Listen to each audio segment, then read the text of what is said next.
భారతదేశం ప్రజాస్వామ్య దేశం.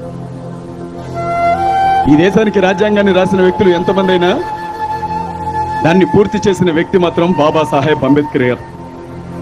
ఆయన ఏం క్రైస్తవుడు కాదు, అయినా క్రైస్తవులు ఆయన గౌరవిస్తారు.